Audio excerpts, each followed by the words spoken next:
έχουμε αντιληφθεί ότι φτάσαμε σε σημεία που δεν μπορούμε να εξηγήσουμε πώς είναι δυνατόν στις μέρες μας εμείς, οι ιδιοκτήτες, οι τελικοί ιδιοκτήτες της πατρίδας μας, αυτοί οι οποίοι ως έθνος κυρίαρχο αποτελούμε την δύναμη, την κρατεά δύναμη αυτής της πατρίδας. Πώς φτάσαμε σε σημείο που να μην μπορούμε να αποφασίζουμε εμείς για μας. Η ιστορία δεν έχει ξεκινήσει τα τελευταία 3, 4, 5 χρόνια. Απλά τώρα δείξαν τα δόντια του στο καθεστώς. Αυτή η ιστορία που μας έφερε σε ένα σημείο να κλειστούμε στο εγώ μας, να μπούμε μέσα στην ιδιοτέλεια και να απομακρυνθούμε από το διπλανό μας, από το συνέλληνά μας, κρατάει χρόνια. Εγώ θέλω να πω ότι από την αρχή ίδρυσης του κράτους αυτού, οι Έλληνες κάναν 4 εθνοσυνελεύσεις. Με το Καποδίστρια κάναν 4 εθνοσυνελεύσεις. Δηλαδή, το έθνος μαζεύτηκε, αποφάσισε και όλες οι αποφάσεις μέχρι το 1832 που σκοτώσαν το Καποδίστρια, όλες οι αποφάσεις ήταν του έθνους.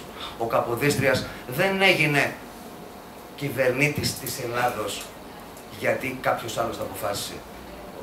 Ο Καποδίστριας έγινε κυβερνήτης της Ελλάδος γιατί μετά από εθνοσυνέλευση αποφασίστηκε αυτό. Και όταν λέμε εθνοσυνέλευση, εννοούμε τη ρητή εντολή του έθνους μας, όταν το έθνος το ίδιο μαζεύτηκε, συντονίστηκε και αποφάσισε. Μετά το θάνατο του Καποδίστρια, ήρθε στην Ελλάδα ο Όθωνας. Ποιος τον έφερε τον Όθωνα? Αποφάσισε η Ρωσία, η Γαλλία, η Αγγλία με την Οθωμανική Αυτοκρατορία και φέραν ένα βασιλιά 16 χρονών με κηδεμόνα να διοικήσει τους Έλληνες. Πώς όμως το καταφέραν αυτό? Κρατάω στα χέρια μου το πρώτο φεκ που μπορεί οποιοσδήποτε να το βρει μέσα στην ελληνική, μέσα στο τυπογραφείο της Ελλάδος. Μπορεί να το βρει, το φεκ είναι το νούμερο 1 νόμος. Εδώ ξεκινάει με νόμους, ξεκινάει πραγματικά η αποκάλυψη τι ακριβώς έχει συμβεί αυτά τα 185 τελευταία χρόνια και είμαστε εμείς σε αυτό εδώ το σημείο. Σε αυτό το σημείο που δεν έχουμε τίποτα στα χέρια μας, που είναι όλα δικά μας, αλλά εμείς τώρα δεν μπορούμε να αποφασίσουμε. Γιατί δεν μπορούμε να αποφασίσουμε? Ακούστε λίγο τι συνέβη και είναι πολύ σημαντικό να αναλύσουμε από την πρώτη στιγμή ίδρυσης τι συνέβη. Ακούστε. Ελαίο Θεού, Όθωνας, 16 χρονών με κηδεμόνα, λέει ότι Έλληνες, προσκεκλημένος από την εμπιστοσύνη των ενδόξων και μεγαλοψύχων μεσιτών δια της κρατεάς βοήθειας των οποίων αποπερατώσατε ενδόξως των της καταστροφής πόλεμων, των υπέρ των δύο παρατενθέντα, προσκεκλημένοι επί της ιδείας σας ελευθέραν εκλογή, εμείς τον προσκαλέσαμε, ανεβαίνω στον θρόνο της Ελλάδος για να εκπληρώσω όσες υποχρεώσεις ανέλαβα, δεχθείς το προσφερθέν μου βασιλικόν τίμημα, τούτο προς εσάς, ώστε και προς τις μεσολαβούσες κρατεές δυνάμεις.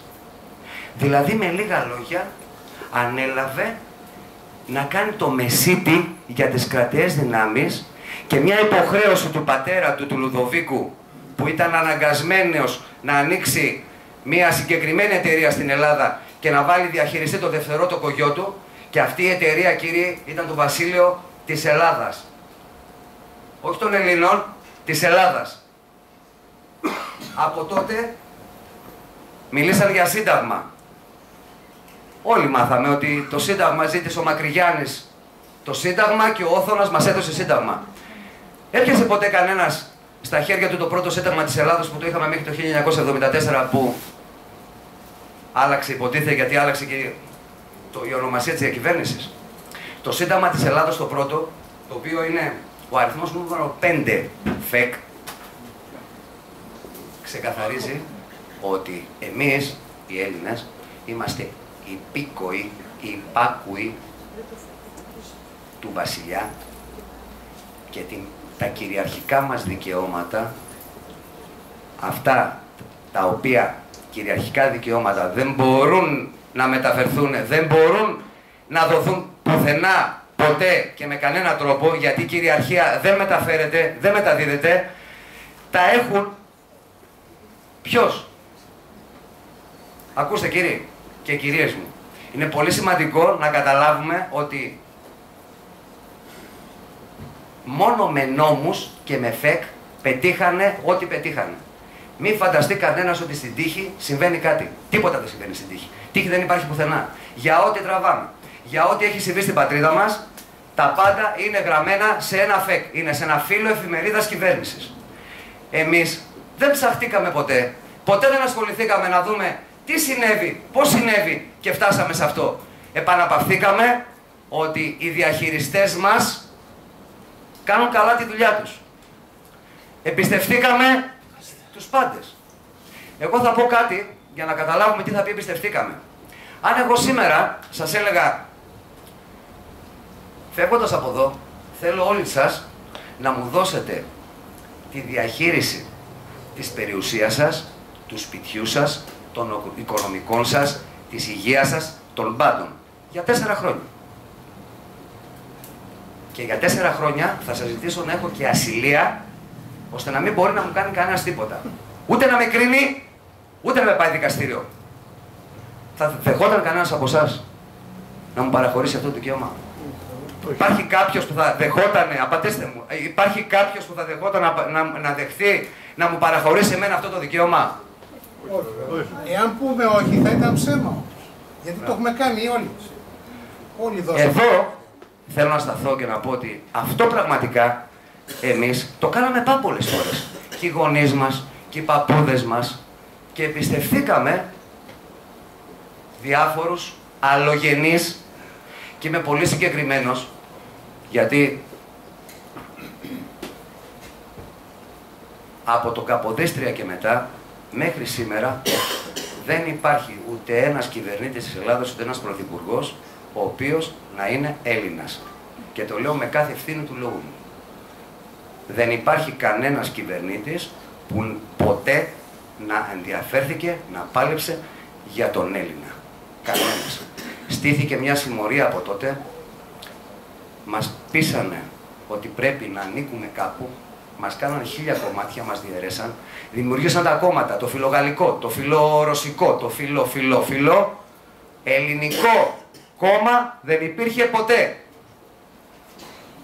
Το 1843 ο Όθωνας,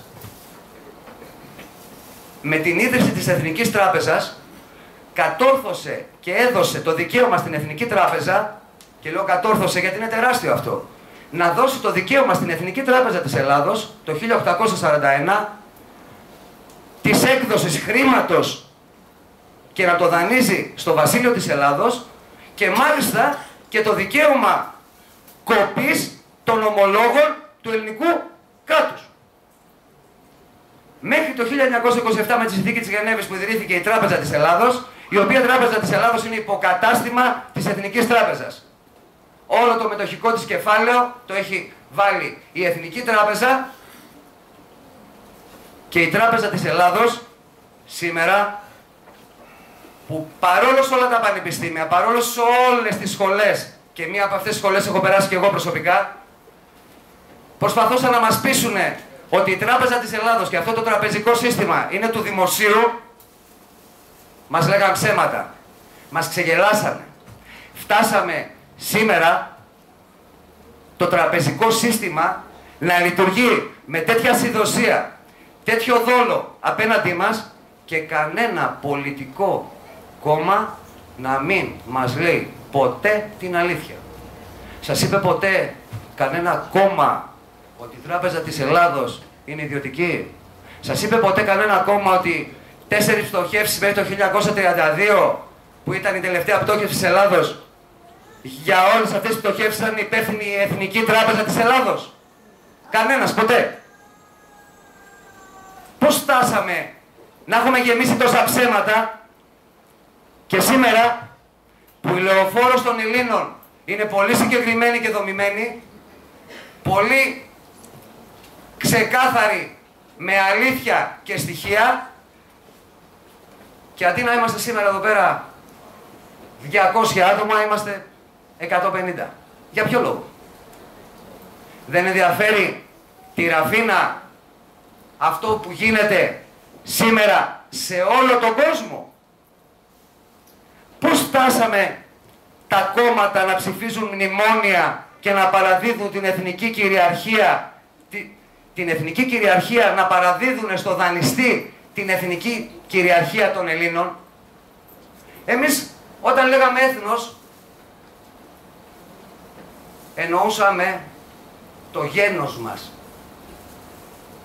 Η πολιτεία αυτή το έθνος το διακοδόμησε. Το έκανε ταμπέλα. Παρ' όλα αυτά δεν παραδώσαν στα μνημόνια την κρατική κυριαρχία, παραδώσαν την εθνική μας κυριαρχία. Η εθνική μας κυριαρχία όμως παραδίδεται? Η εθνική μας κυριαρχία δεν παραδίδεται. Δεν παραδίδεται και εμείς οι οποίοι είμαστε οι Έλληνες κυρίαρχοι, αυτόχθονες ηθαγενείς, έχουμε την υποχρέωση από τη μέρα που γεννιόμαστε αυτή την κυριαρχία της πατρίδος μας, του πλούτου μας, της γέας μας, όλων των πολύτιμων περιουσιών που περιέχει αυτή η πατρίδα, να ανήκει σε εμάς και να καλούμαστε εμείς να την παραδώσουμε στις επόμενες γενιές. Ακέραιοι. Μπορούμε να το κάνουμε σήμερα αυτό? Πώς φτάσαμε σήμερα να μην γνωρίζει ο Έλληνας τη δύναμή του? Ποια είναι η δύναμη? Η δύναμη είναι αυτό που λέγεται ελληνική κυρίαρχη δημοκρατία. Τον έχετε ακούσει αυτόν τον όρο? Ελληνική κυρίαρχη δημοκρατία. Μας λένε ελληνική δημοκρατία. Αυτή η πατρίδα ανήκει στους Έλληνες κυρίαρχους αυτόχθονες ηθαγενείς. Αυτό είναι νομικό που λέμε. Αυτή η πατρίδα δεν ανήκει στον κάθε τυχάρπαστο που έχει έρθει εδώ και έχει δημιουργήσει μια συμμορία και έχει πάρει εργολαβία 190 χρόνια τη διακυβέρνηση, τη διαχείριση, τη νομή και την κατοχή του πλούτου μας.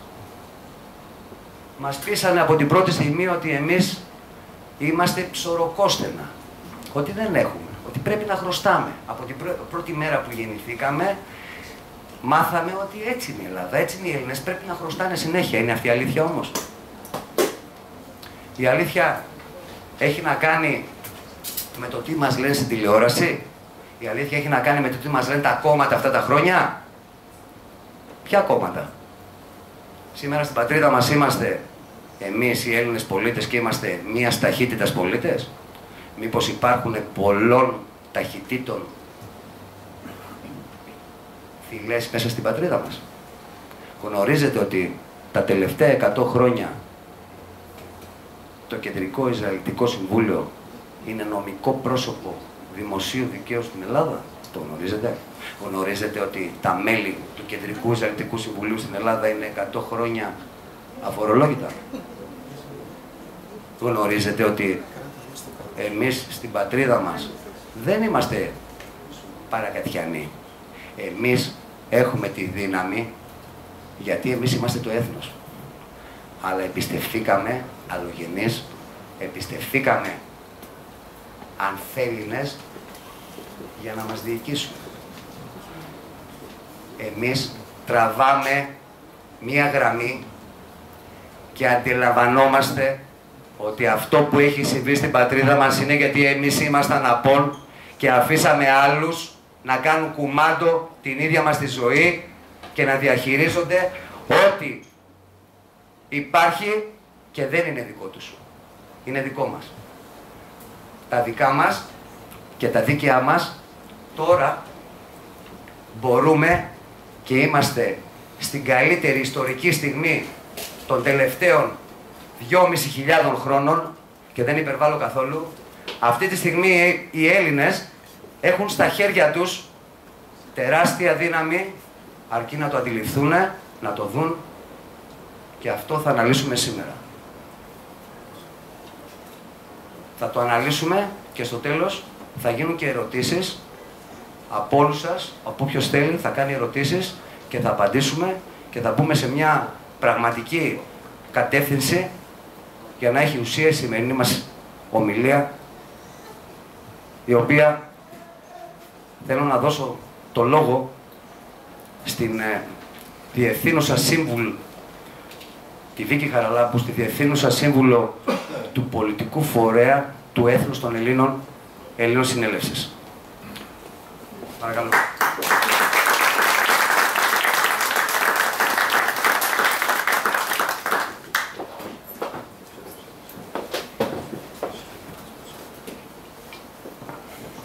Αγαπητοί συνέλληνες,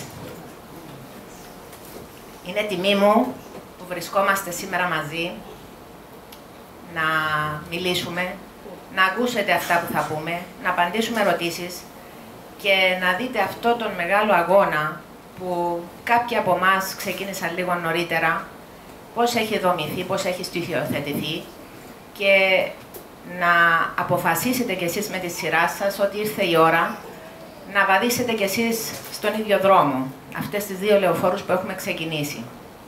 Ακούσατε προηγουμένως τον αγαπητό Γιάννη Πλόσκα να συζητά για την τεράστια προδοσία που έχουμε ζήσει και ζούμε συνεχώς στην Ελλάδα, στην Κύπρο. Ακούγεται ότι είμαι από την Κύπρο. Η Ελλάδα, ο ελληνισμός εν γέννη, έχει βιαστεί παντιοτρόπως από εξωτερικούς καταχραστές, αλλά και εσωτερικούς προδότες. Έχουμε τεράστια ιστορία και δυστυχώς η ιστορία συνεχίζεται και μέχρι σήμερα με τα ίδια δεδομένα. Θα ήθελα ο Γιάννης, αν μπορεί, να βάλει το βίντεο της Μπενάκη, δεν θέλω να πω το κυρία, η οποία παραδίδει την Προεδρία ως Πρόεδρος της Βουλής στον Κάρολο Παπούλια και ακούστε σας παρακαλώ τι λέει. Αναλαμβάνετε, κύριε Πρόεδρε, την Προεδρία της Ελληνικής Δημοκρατίας για μία πενταετία που θα σημειωθούν σημαντικά γεγονότα και εξελίξεις. Η ευρωπαϊκή ενοποίηση θα προωθηθεί με την ψήφιση ενδεχομένως και της συνταγματικής συνθήκης. Τα εθνικά σύνορα και ένα μέρος της εθνικής κυριαρχίας θα περιοριστούν χάρη της ειρήνης και της ευημερίας και της ασφάλειας στη διευρυμένη Ευρώπη. Τα δικαιώματα του ανθρώπου και του πολίτη θα υποστούν μεταβολές, καθώς θα μπορούν να προστατεύονται, αλλά ίσως και να παραβιάζονται από αρχές και εξουσίες πέραν των γνωστών και καθιερωμένων.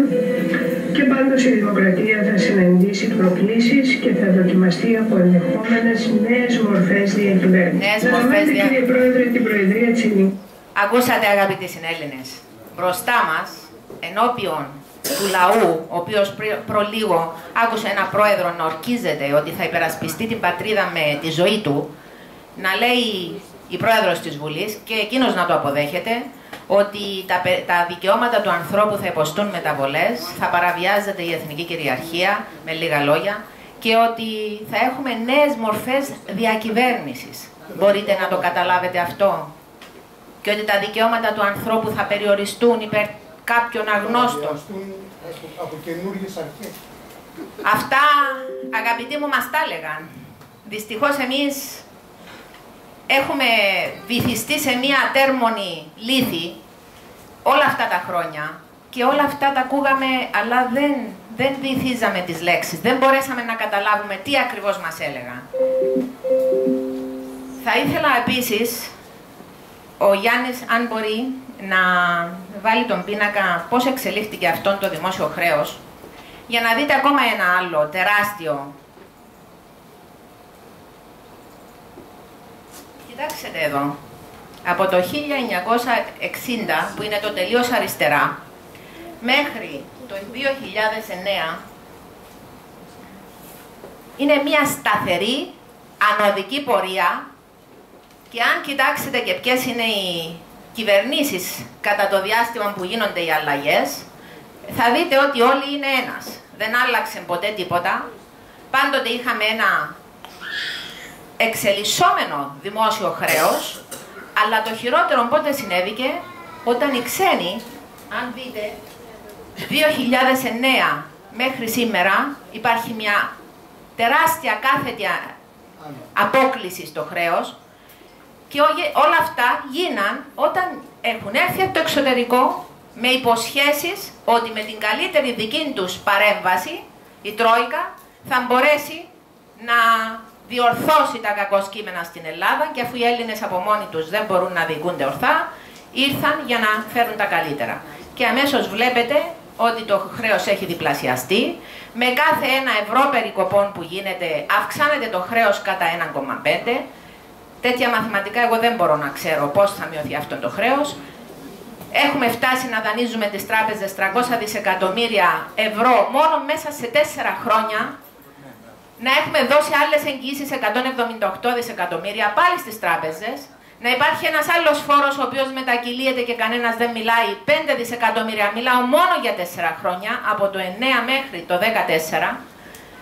Και κάτι άλλα ομόλογα τα οποία κρύψαν οι τράπεζες πάλι με δικά μας χρήματα, τα οποία ξαναεκδώσαν και αυτοχρηματοδοτηθήκαν από τους συνεταίρους τους, Τράπεζα Κεντρική της Ευρώπης, άλλα 41 δισεκατομμύρια. Αυτά τα οποία σας έχω πει με πολύ λίγα λόγια, είναι στο σύνολο περίπου 530 δισεκατομμύρια ευρώ μέσα σε μόνο 4 χρόνια. Καταλαβαίνετε τι τεράστιο ψέμα ζούμε?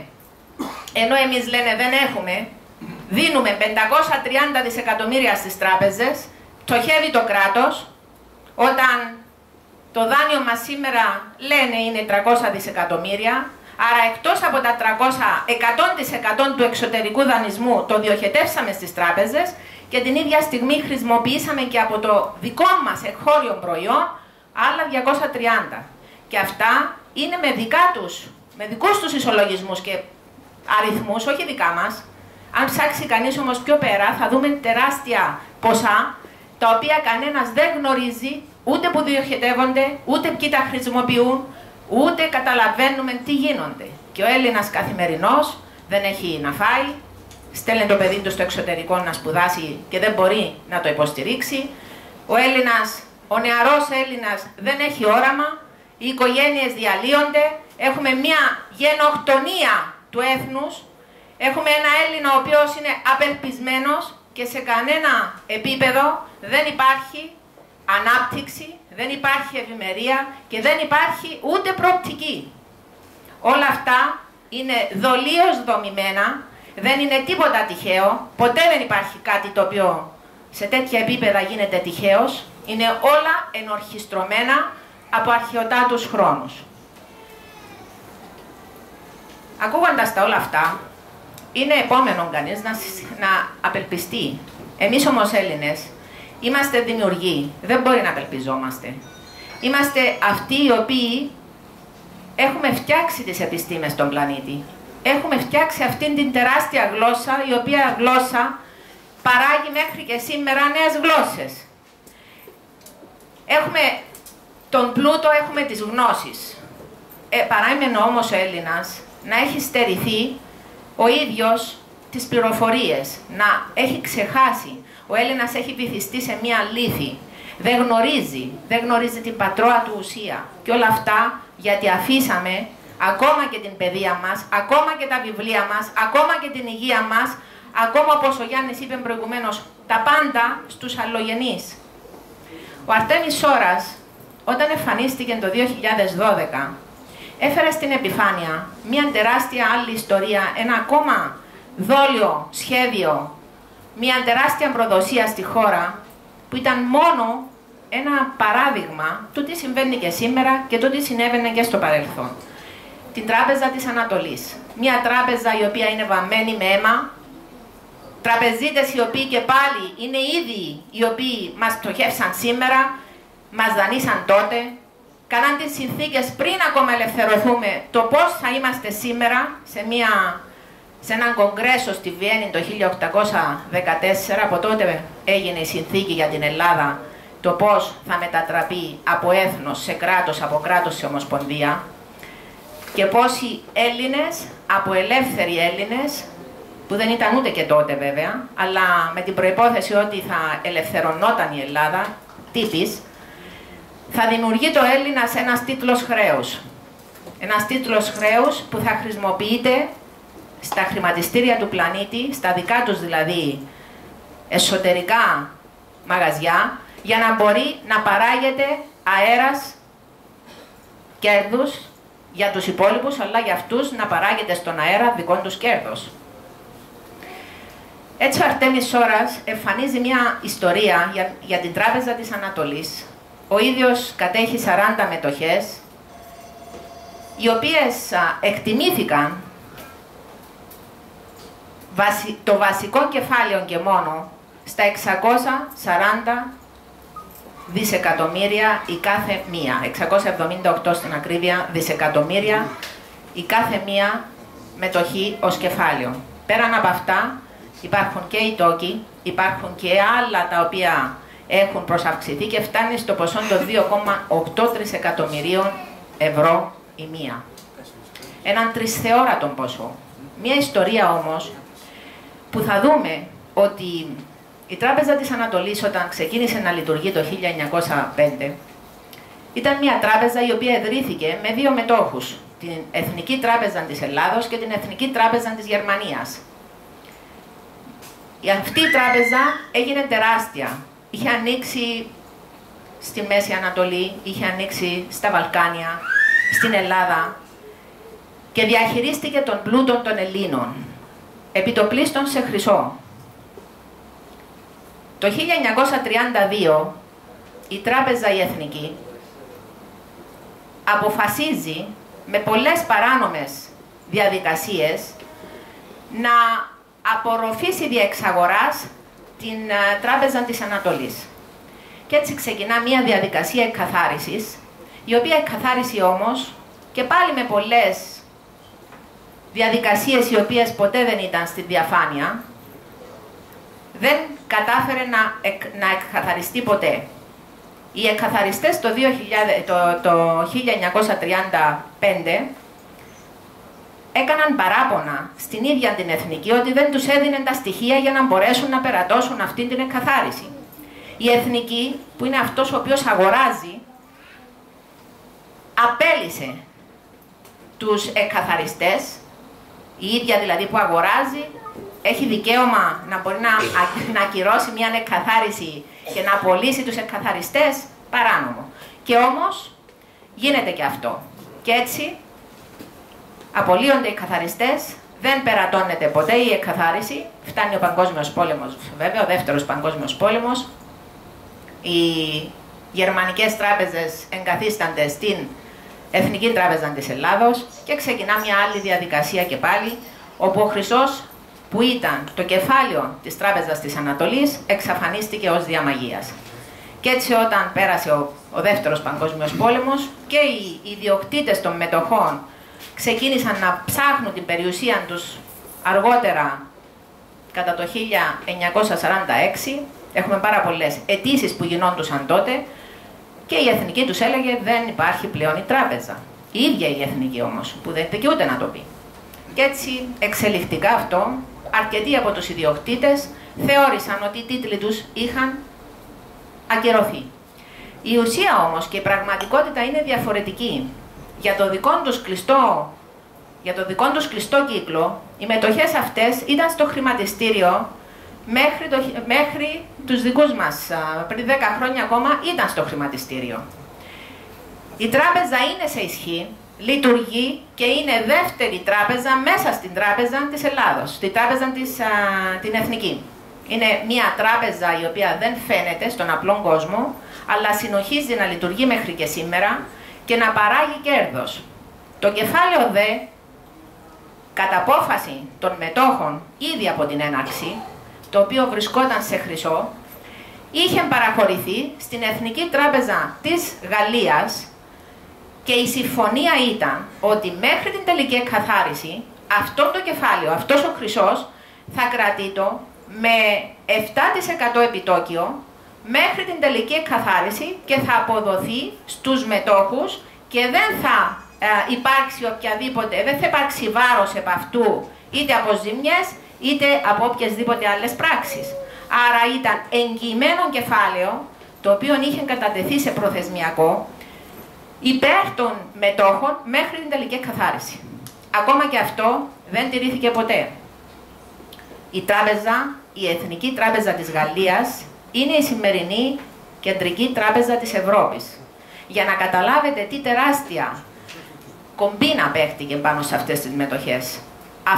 Αυτές οι μετοχές έχουν ιδρύσει όλες τις τράπεζες της Ευρώπης. Ο πλούτος των Ελλήνων για ακόμα μια φορά έχουν χρησιμοποιηθεί και έχουν χτιστεί, δημιουργηθεί όλες οι τράπεζες, όχι μόνο της Ευρώπης, αρκετές τράπεζες στον πλανήτη.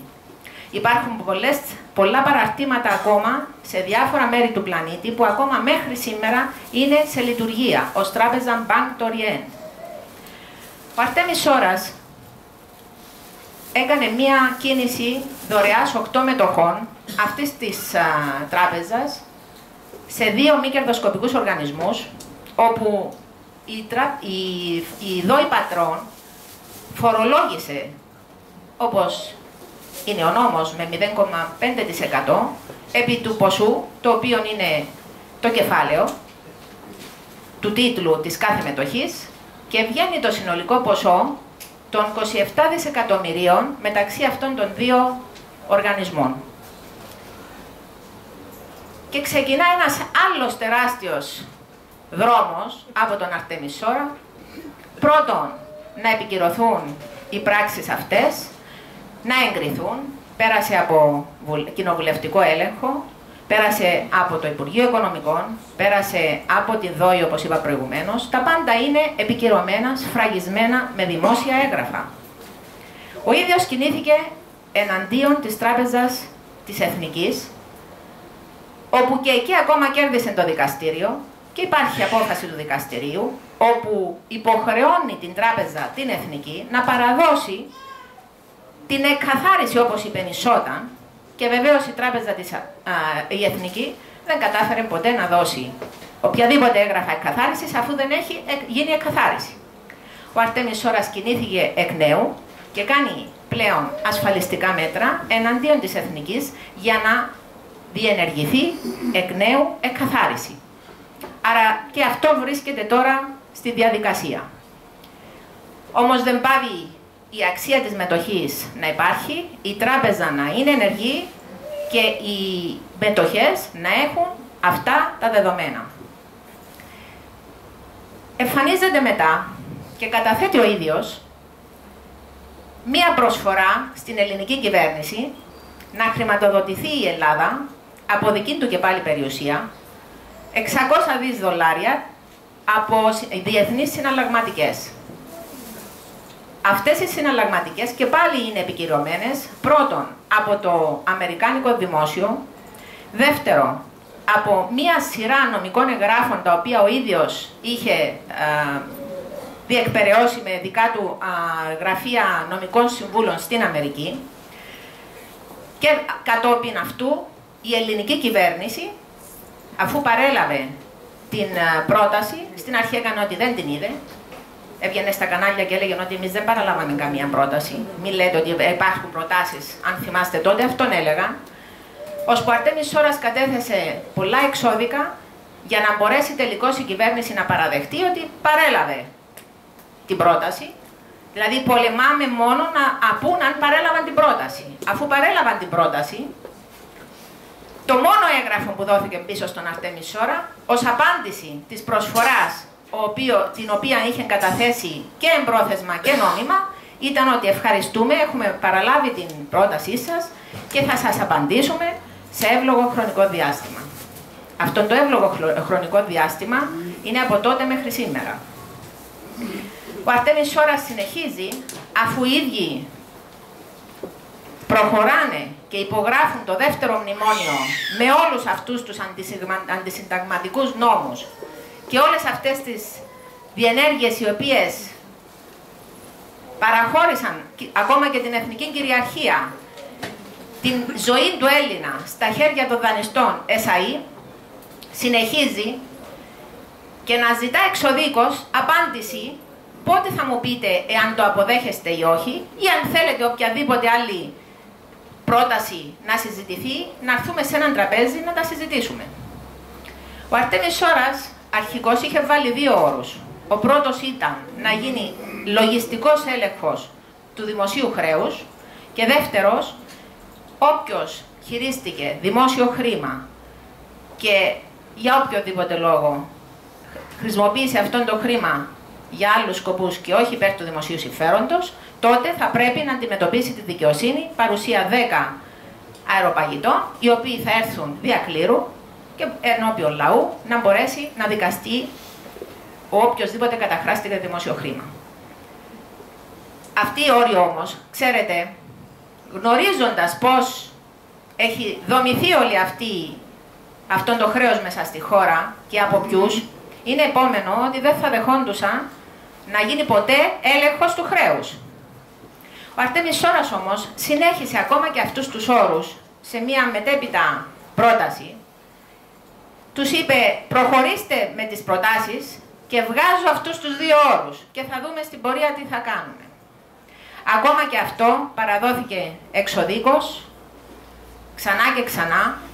Η κυβέρνηση πάλι παρανομή, διότι υποχρεούται τουλάχιστον να απαντήσει, να απορρίψει ή να συζητήσει.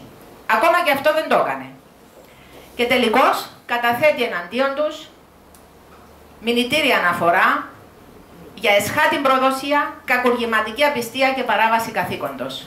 Δηλαδή, αυτός ο οποίος δίνει πρόταση για να μπορέσει να απεγκλωβιστεί η χώρα από τα μνημόνια, καταλήγει να κάνει μηνύσεις εναντίον των κυβερνών, των λειτουργών, γιατί δεν απαντάνε. Και ενώ συνεχίζει η διαδικασία της μήνυσης του, εμφανίζεται ο Άδωνης ο Γεωργιάδης, το άλλο καλό παιδί, ο οποίος κάνει μήνυση στον Αρτέμι Σόρα, ότι διασπείρει ψευδείς ειδήσεις, ότι καταλύει την εύρυθμη λειτουργία του συντάγματος επειδή παρακινεί τον κόσμο με ψευδή στοιχεία. Δηλαδή δίνει πρόταση χωρίς να ζητά κάτι και κατηγορείται ο ίδιος από την ελληνική, από τους λειτουργούς της κυβέρνησής μας, βρίσκεται ο ίδιος στο ειδόλιο του κατηγορημένου και όχι το αντίθετο. Εδώ η δικαιοσύνη έτρεξε να το δικάσει και το δικάσαν γρήγορα. 6 ώρες δίκη. Μετά από τις παρουσιάσεις και μετά από όλα τα έγγραφα τα οποία παρουσιάστηκαν με στοχευμένον τρόπο και πολύ αναλυτικό και τα πάντα όλα σε διαφάνεια, το δικαστήριο απεφάνθη ότι ο Αρτέμις Σόρας είναι αθώος, ότι τα χρήματα υπάρχουν και μάλιστα αυτό θα ήθελα να σας το διαβάσω, γιατί πολλοί παρασύρονται και λένε ότι ο Αρτέμις είναι εγκληματίας και ακούνε τους ανόητους. Γιατί για να είσαι εγκληματίας πρέπει να κάνεις κάτι, πρέπει να ζητήσεις κάτι, πρέπει να κάνεις κάτι εναντίον κάποιου τρίτου. Το δικαστήριο στην απόφαση... Συγγνώμη που πήγε. Λοιπόν, η απόφαση 67-650 του 2013 λέει αποδείχτηκε ότι ο πρώτος κατηγορούμενος, είτε ο Αρτέμις Σόρας, δυνάμει αμετακλήτου του πληρεξουσίου τη χάνει διαχειριστής χρηματικού ποσού ύψους 600 δισεκατομμυρίων δολαρίων Αμερικής. Χρηματικού ποσού, δεν λέει αέρα, λέει αποδείχτηκε το χρηματικό ποσό. Το πόσο αυτό έχει ενσωματωθεί σε 6 διεθνή γραμμάτια του Αμερικανικού Ταμείου Ονομαστικής Αξίας εκάστου 100 δισεκατομμυρίων δολαρίων λήξεως του μήνα Αυγούστου του έτους 2014, τα οποία έχουν κατατεθεί σε λογαριασμό καταπιστεύματος και φυλάσσονται προς πίστοση και χορηγία της ελληνικής δημοκρατίας. Ο Αρτέμις Σόρας τα έχει κλειδώσει κάτω από κηδεμόνα να είναι διασφαλισμένα υπέρ της κυρίαρχης ελληνικής δημοκρατίας. Κυρίαρχη ελληνική δημοκρατία είμαστε όλοι εμείς. Το κυρίαρχο έθνος είναι ο ηθαγενής Έλληνας. Δεν είναι η λειτουργή μας, δηλαδή η κυβέρνηση μας, αυτοί οι οποίοι τους έχουμε δώσει εμείς την εντολή να λειτουργήσουν και να κυβερνήσουν τη χώρα. Είμαστε εμείς. Δεν παρέμεινε μόνο εκεί. Θέλω να το πω λίγο πιο γρήγορα. Έχουμε κάνει και δεύτερη και τρίτη πρόταση, η οποία πρόταση ήταν σε όλους τους δήμους ξεχωριστά. 325 προτάσεις στην Ελλάδα, 36 στην Κύπρο και στον πανταχού ελληνισμό. Έχουν γίνει προτάσεις για δόμηση χρηματοδότησης, υλοποίηση έργων στους δήμους για κάθετη ανάπτυξη, τα οποία αφορά 123 ενότητες έργων για την κάθε περιοχή, όπου το κάθε επάγγελμα, η παραγωγή, η αγροτική παραγωγή, η κτηνοτροφία, οι κατασκευές, οι δρόμοι, αναπτυξιακά έργα, η ενέργεια, το νερό, τα δάση, τα πάντα έχουν μελετηθεί. Εδώ στη Ραφίνα είχαμε έρθει τότε και κάναμε παρουσία στο δικό σας δήμαρχο, όχι μια φορά, αρκετές φορές. Η μελέτη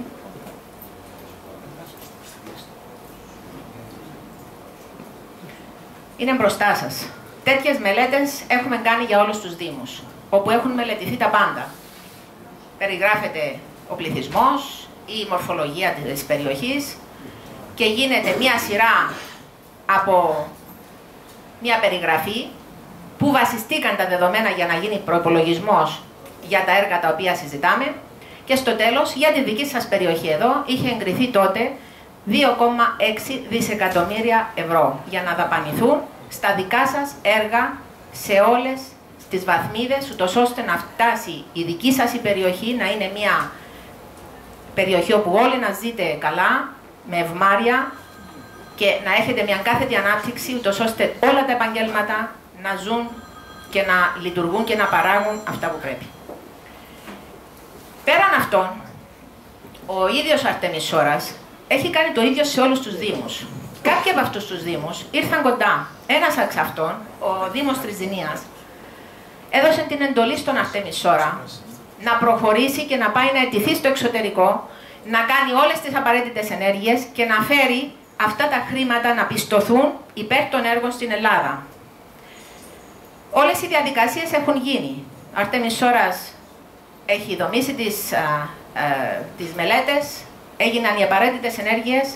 Για ένα χρονικό διάστημα 1 έτους γύρισε όλους τους εμπλεκομένους φορείς. Πρώτα στον Παγκόσμιο Ελεκτή, μετά στην Ομοσπονδιακή Τράπεζα της Αμερικής, μετά στην Παγκόσμια Τράπεζα, μετά στο ITC, μετά στη CIA κοινοποίησε, στον πρόεδρο Ομπάμα, στον πρόεδρο Πούτιν, στην Ευρωπαϊκή Ένωση, Ευρωπαϊκή Κεντρική Τράπεζα, Ευρωπαϊκή Ένωση, τους πάντες. Και βεβαίως κάποια στιγμή έφτασαν και στη δική μας κυβέρνηση, όπου ξανακατέθεσαν ότι από μόνοι μας, κατόπιν της εντολής του κυρίαρχου λαού, μέσων του Δήμου, κατά απόφαση ομόφωνη του Δημοτικού Συμβουλίου, αιτηθήκαμε για την Ελλάδα 2,33 για να μπορέσουμε να υλοποιήσουμε όλα αυτά τα έργα. Και παρακαλούμε, ελάτε να μας πείτε σε ποια τράπεζα θα γίνει αυτή η διαδικασία πίστοσης των κεφαλαίων. Αυτό μόνο ζητήθηκε από την κυβέρνηση. Πείτε μας σε ποια τράπεζα θα μπούμε για να υλοποιηθεί αυτό το έργο. Η κυβέρνηση δεν έκανε τίποτα, πάλι συγγυηχθείως. Συνέχισαν αρκετές νομικές διαδικασίες. Δεν θέλω να τα πολυλογώ, αυτά είναι καλά να περάσετε από τα γραφεία της Ελλήνων Συνέλευσης, που δεν υπάρχουν τώρα και ελπίζω σήμερα τελειώνοντας να βρεθούν και τα άτομα που θα φτιάξετε την Ελλήνων Συνέλευση εδώ στην περιοχή σας για να γίνουν δικά μας όλα αυτά. Μπορείτε όμως να πάρετε το πληροφοριακό υλικό και να έρθετε κοντά στα κοντινά μας γραφεία, ούτως ώστε να πληροφορηθείτε σωστά, να βγάλετε από μέσα στις πληροφορίες που εσείς δέχεστε, τις ανοησίες που σας φορτώνουν, να δείτε την ουσία. Έχουμε προχωρήσει όμως ακόμα ένα βήμα. Ο Αρτέμις Σόρας έχει δώσει το δικό του πληρεξούσιο με τα πληρεξουσιότητα σε άλλα 63 άτομα. Αυτά τα 63 άτομα σήμερα ενεργούν ως 63 άλλοι δήμοι, δημάρχοι, όπως ενεργεί και ο Αρτέμις. Έχει δηλαδή την εξουσία του λαού. Γι' αυτό θα δείτε τώρα τις επόμενες μέρες πώς σε όλη την επικράτεια θα δομηθούν εκ νέου εντολές προς τους δημάρχους, προς την κυβέρνηση και προς τις τοπικές ΔΟΗ και τις τράπεζες να αποπληρωθούν οι οφειλές όλων των δημοτών κάθε περιοχής και να μπορέσει να δομηθεί όλη αυτή η ανάπτυξη την οποία είχαμε προαναφέρει. Έχουμε φτιάξει και ένα εξώδικο. Άτομα, ως ελεύθερα άτομα, ο καθένας από εμάς καταθέτει εντολή εκταμίευσης των ποσών αυτών, που ο καθένας από εμάς έχει ένα συγκεκριμένο μερίδιο και αιτείται να αποπληρωθούν οι οφειλές του είτε σε τράπεζες, είτε σε δημόσιο, δηλαδή ΔΟΗ, είτε σε οποιαδήποτε ασφαλιστικά ταμεία. Αυτό δίνεται μια εντολή από τον καθένα ξεχωριστά, χωρίς να χρεώνει κάτι κανείς, με μια δομημένη μορφή, όπου δίνει την εντολή να εκταμιευθούν τα χρήματα και να αποπληρωθούν οι οφειλές. Την ίδια στιγμή, και αυτό θα θέλω να δώσω τον λόγο στον Βασίλη Θεοδωρόπουλο, έχει κάνει επίσης ένα καινούριο βήμα ο Αρτέμις Σόρας, όπου ο ίδιος, ως φέρον πλέον της εξουσίας του λαού, κατόπιν της εντολής που του δόθηκε πληροεξουσιότητας από τους Δήμους, προέβη σε ένα άλλο εξώδικο ο ίδιος, στην εφορία, όπου έδωσε διαταγή πλέον ως φορέας της κρατικής εξουσίας να εκτελεστεί η εντολή του προς εισπράξη και αποπληρωμής ακόμα και των 27 δις τα οποία έχει ο ίδιος φορολογηθεί από τη ΔΟΗ Πατρών για τις μετοχές της Ανατολής, για τη δωρεάν της μετοχές της Ανατολής. Τι έχει φορολογηθεί, τα πλήρωσε δηλαδή αυτά? Έδωσε εντολή. Άρα δεν τα πλήρωσε. Όχι, θα το πούμε αυτό το δεν τα πλήρωσε. Θα πούμε τι σημαίνει δεν τα πλήρωσε και πλήρωσε. Δεν πλήρωσε, δεν τρέχει τίποτα. Όλα αυτά που λέμε δεν τα καταλάβατε. Οπότε, όταν συζητάμε για εντολή, η εντολή αυτή δεν είναι μια εντολή αέρα. Είναι στα χαρτιά όλα. Δεν είναι χαρτιά, εσείς το λέτε. Αυτό θα τα πούμε στο τέλος και παρακαλώ να κλείσουμε την ομιλία και μετά κάντε ερωτήσεις για να σας απαντηθούν. Γιατί έτσι θα γίνει διάλογος και είναι λάθος. Οπότε, ο Αρτέμις Σόρας έχει δώσει αυτήν τη διαταγή εκτέλεσης των εντολών του λαού και είναι στο χέρι μας όλων ημών να μπορέσουμε να υλοποιήσουμε αυτό το έργο με τις δικές μας εντολές. Να εκτελεστεί η εκταμίευση υπέρ των έργων. Θα ήθελα σε αυτό το σημείο να δώσω τον λόγο στον Βασίλη Θεοδωρόπουλο, ο οποίος είναι ο Γενικός Γραμματέας του πολιτικού μας φορέα Ελλήνων Συνέλευσης, να μιλήσει για τον πολιτικό φορέα και τελειώνοντας, όποιες απορίες υπάρχουν ακόμα, θα συζητηθούν και θα λυθούν. Ευχαριστώ.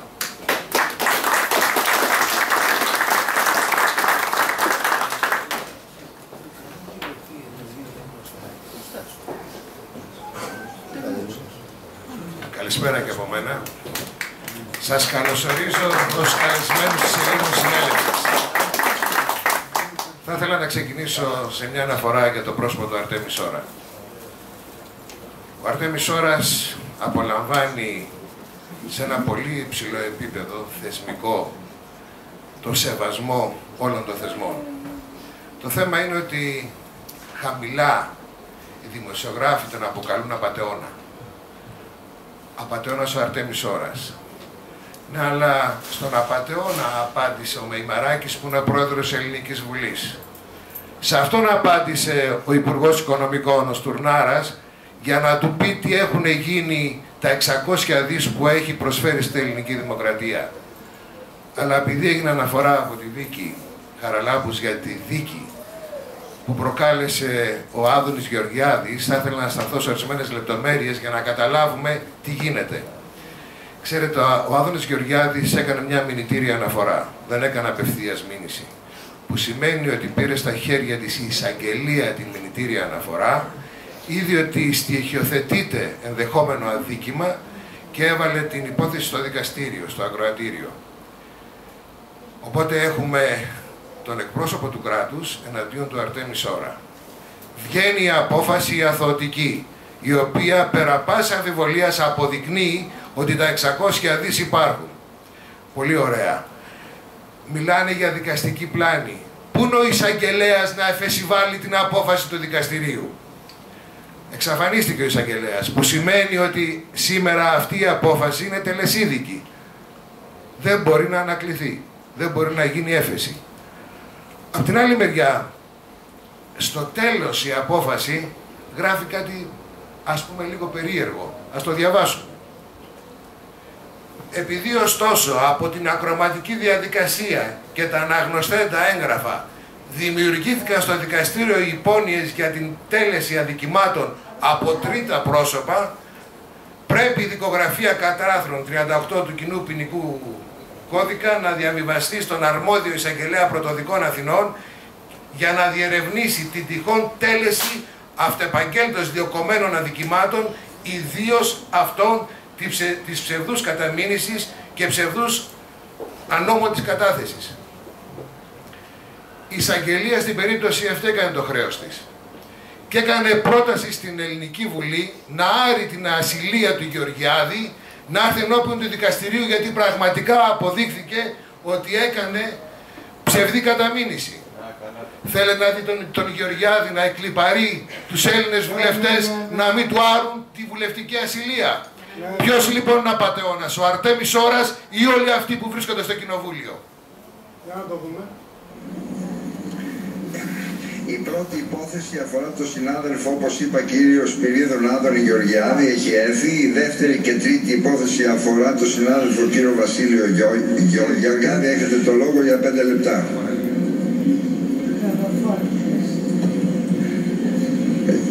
Ζητώ τη συνεργασία όλων σας για να τελειώσουμε εγκαίρως και γρήγορα.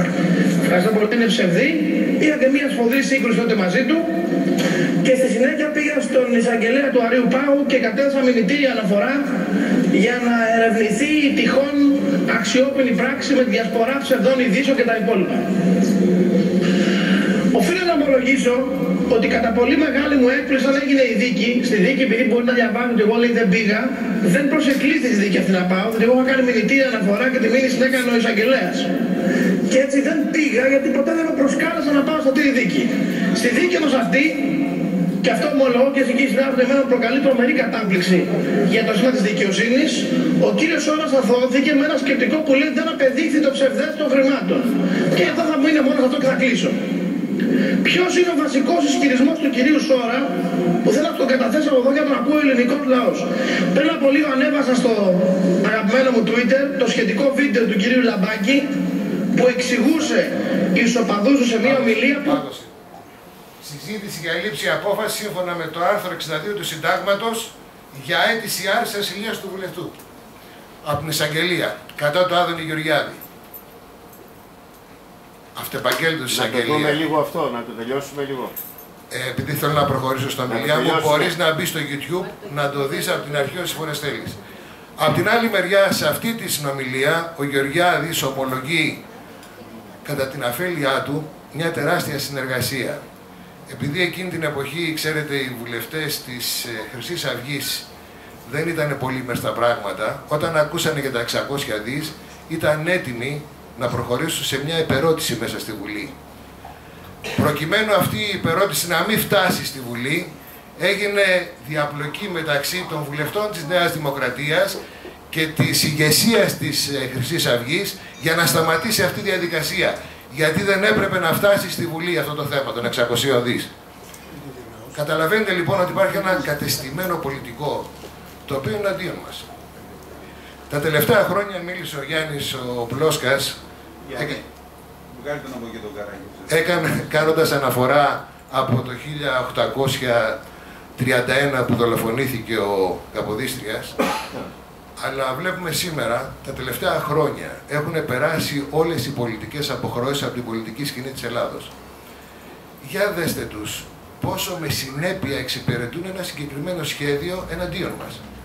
Προτού βγουν στην κυβέρνηση, υπόσχονται να βγούμε από τα μνημόνια, να καταργήσουν τις δανειακές συμβάσεις και να απελευθερώσουν τους Έλληνες από τους δανειστές. Ναι, μόλις έρχονται όμως στην κυβέρνηση, τα ξεχνάνε αυτά που έχουν υποσχεθεί προεκλογικά και μας βάζουν πιο βαθιά μέσα στα μνημόνια.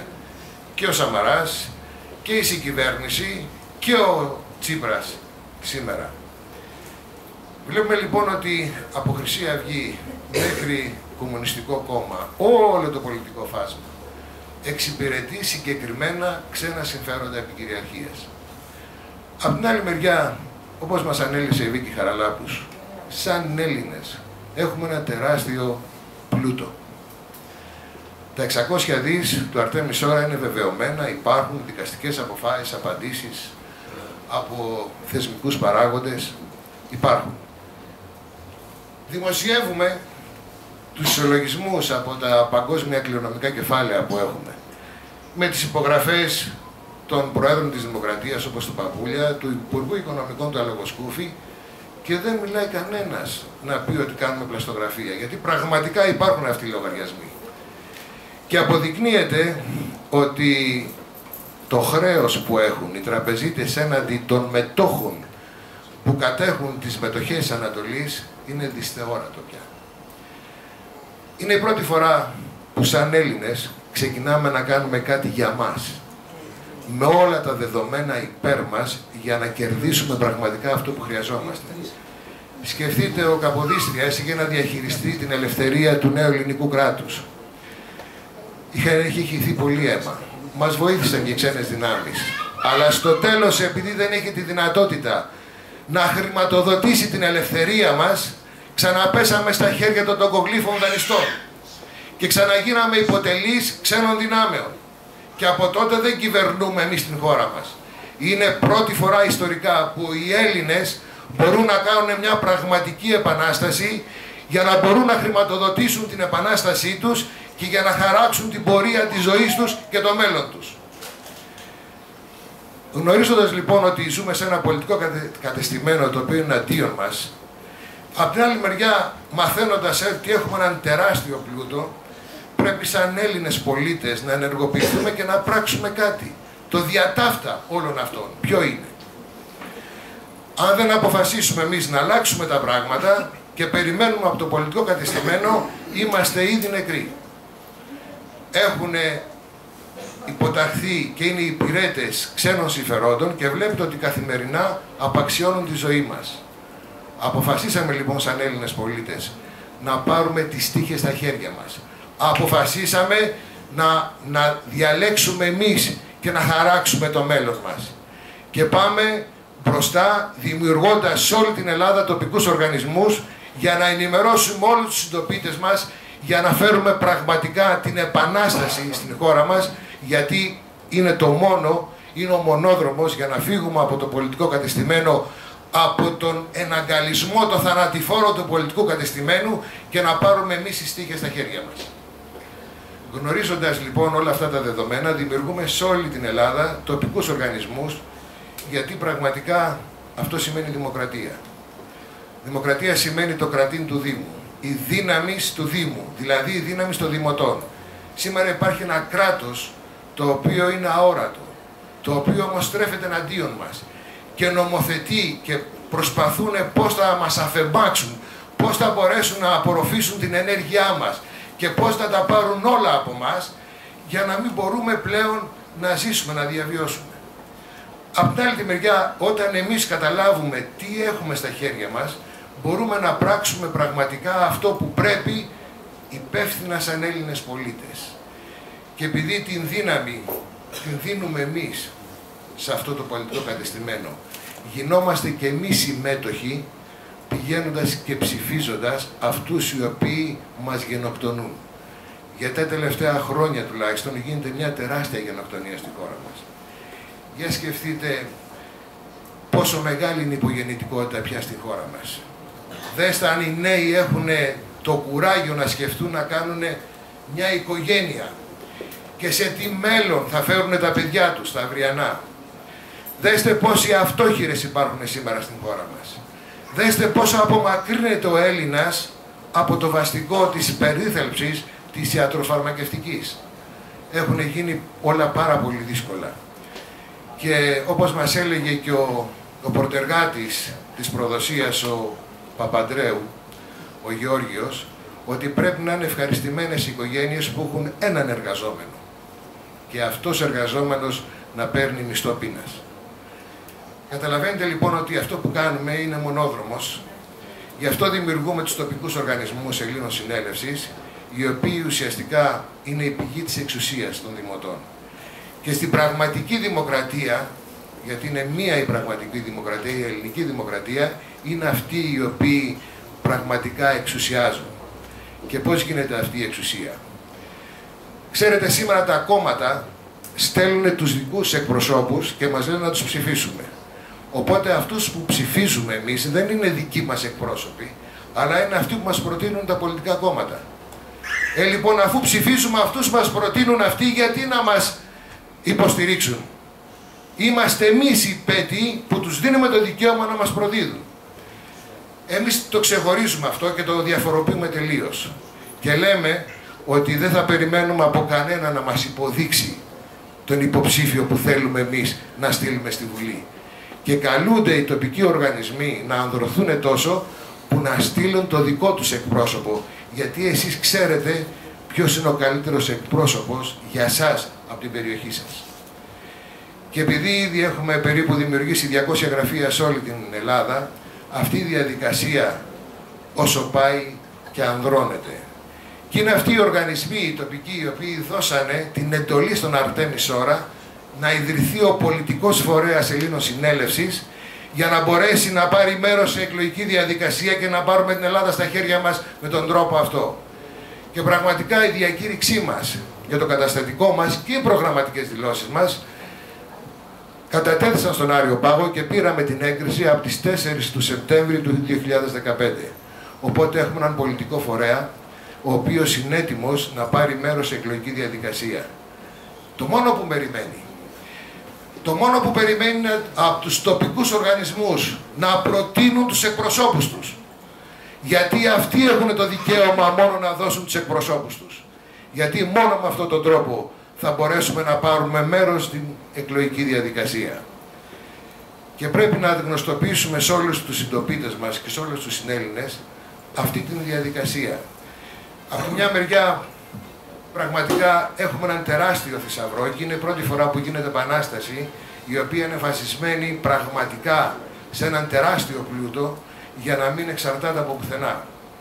Από την άλλη τη μεριά είμαστε εναντίον ενός πολιτικού κατεστημένου και ιδρύουμε το δικό μας τον πολιτικό φορέα, ο οποίος είναι σε αντίθεση με το παρόν πολιτικό σύστημα. Πρέπει λοιπόν να δείξουμε σε όλους τους ανθρώπους ότι υπάρχουν δύο πόλοι. Υπάρχει ένα πολιτικό κατεστημένο, το οποίο συνολικά, περιλαμβάνοντας όλα τα κόμματα, έχει την ίδια διαδικασία και τον ίδιο προορισμό για να απαξιώσει τη ζωή μας, και από την άλλη μεριά υπάρχει ήδη ένας φορέας Ελλήνων Συνέλευσης, ο οποίος δίνει πραγματικά ένα σαφές, ένα αληθινό μέλλον για μας και για τα παιδιά μας. Πρέπει να καταλάβουμε ότι υπάρχει ένας μονόδρομος από εδώ και πέρα, γιατί δεν πιστεύω κανένας από εμάς να έχει εμπιστοσύνη σε αυτό το πολιτικό κατεστημένο. Και επειδή μέχρι τώρα αυτό που κατόρθωναν είναι με το να μας πείθουν. Γιατί για μας είναι εύκολο να έχουμε πεποίθηση. Η πεποίθηση όμως δεν είναι μέσα σε λογική βάση στηριγμένη. Οπότε πιστεύουμε. Βγαίνει ένας πολιτικός και μας υπόσχεται, και ενώ δεν καταλαβαίνουμε, αυτά που λέει δεν έχουν λογική, επειδή εμάς μας αρέσει, το πιστεύουμε. Και επειδή τόσα χρόνια πιστεύαμε, πρέπει κάποια στιγμή να σταματήσουμε να πιστεύουμε. Και πρέπει να καταλάβουμε από εδώ και πέρα τι πρέπει να κάνουμε σαν Έλληνες πολίτες. Γιατί είναι καθήκον μας και υποχρέωσή μας τα πράγματα στην χώρα μας να αλλάξουν. Έχουμε πραγματικά όλη τη δυνατότητα να το κάνουμε αυτό. Είμαστε υπόλογοι αν δεν το κάνουμε. Οι προγραμματικές μας δηλώσεις είναι πραγματικά αυτό το οποίο θα ήθελε ο κάθε Έλληνας για την χώρα μας. Είναι ο καιρός πια η Ελλάδα να γίνει ένα απέραντο εργοτάξιο γιατί σκεφτείτε ότι υπάρχουν 2,33 ευρώ ήδη εγκεκριμένα για να έρθουν στην χώρα μας και να αρχίσουμε μια τεράστια ανάπτυξη. Το πολιτικό κατεστημένο, επειδή ουσιαστικά υπηρετεί ξένα συμφέροντα και επειδή όταν κατέβουν αυτά τα χρήματα που είναι για μας ήδη εγκεκριμένα από τα παγκόσμια ταμεία θα χάσει οποιαδήποτε πρόσβαση, καταλαβαίνετε ότι αντιδρά και δεν θέλει με τίποτα να γίνει αυτό, όπως άλλωστε και με τα 600 δις που έχει καταθέσει ο Αρτέμις Ώρας. Εμείς όμως που τα γνωρίζουμε αυτά, εμείς που είμαστε οι Έλληνες πολίτες που απευθύνονται όλα αυτά σε εμάς, γιατί αυτός ο θησαυρός, αυτός ο πλούτος είναι δικός μας. Πρέπει να εκτελέσουμε τη διαδικασία, να μπορέσουμε να τα προσεγγίσουμε, να μπορέσουμε να τα χρησιμοποιήσουμε και να αλλάξουμε τη χώρα μας, να αλλάξουμε τη ζωή μας. Γιατί πραγματικά ο προορισμός μας είναι για να ζούμε σε μια Ελλάδα τελείως διαφορετική από αυτή που βλέπουμε σήμερα. Όλα αυτά πρέπει να τα καταλάβουμε και δεν ζητούμε ποτέ να μας πιστέψετε. Δεν δημιουργήσαμε κόμμα, γιατί τα κόμματα εξορισμού κομματιάζουν την κοινωνία.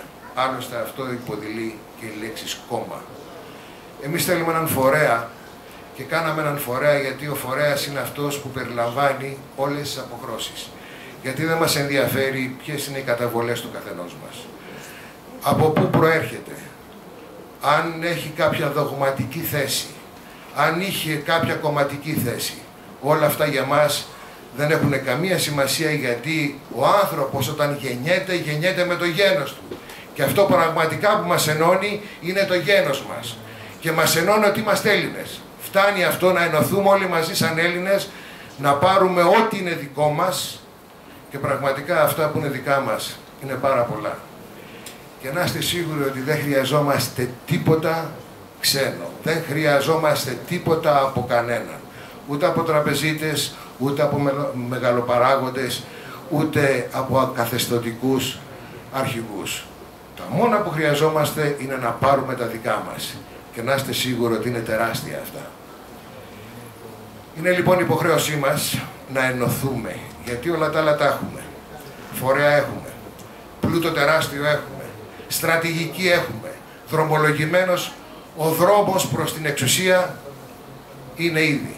Το μόνο που απομένει είναι να ενωθούμε όλοι μαζί και να πάμε προς αυτή την κατεύθυνση. Ενημερώσου για το πολιτικό φορέα του ελληνικού έθνους, για τη δημιουργία της Ελλήνων πολιτείας, με αξίες, αρχές και πολιτιακούς νόμους, για την πλήρη αποκατάσταση του ελληνισμού. Ο δρόμος για να απελευθερωθείς από τα χρέη σου σε τράπεζες, ασφαλιστικά ταμεία, εφορία, είναι εσύ. Ελλήνων Συνέλευσης.